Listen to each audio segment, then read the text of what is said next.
Same सब कुछ। Purchase return जैसे क्या था, सेम सेल्स रिटर्न है, ऊपर सेल्स रिटर्न कर दिया है। रिटर्न कंप्यूटर फ्रॉम मिल रहा है हमें वापस, return from Goyal printers, return from Rama computers, वो हमें वापस दे रहे हैं माल जो हमने उनको बेचा था। कुछ नहीं है, देखो वापस वही है, नाम वही लिखे हैं, same name, same description, detail of the goods which we got from there, and then GST वगैरह जो भी आपने लिखा था, जो भी दिया था, वो वापस से हमें सेम लिखना है। So again same same same total किया।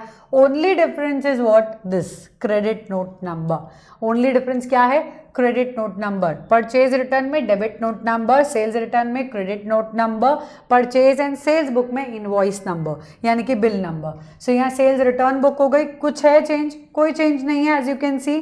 अगेन सारे अमाउंट वही हैं, बस ये ध्यान रखना है कि अगर जनरल एंट्री के लिए बोलें, जैसे हमने परचेज की एंट्री की थी वैसे ही हम sales return, purchase return, sales की भी कर सकते हैं।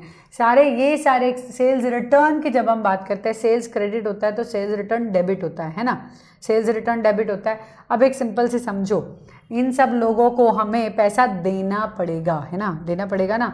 सो यहाँ पे सेल्स रिटर्न हमारा डेबिट होगा, सारे ये जितने भी चीज़ें थी वो डेबिट होंगी टू दैट पर्सन नेम, ठीक है। सो उनको हमें देना पड़ेगा, कोई डिफरेंस नहीं है, सेम है।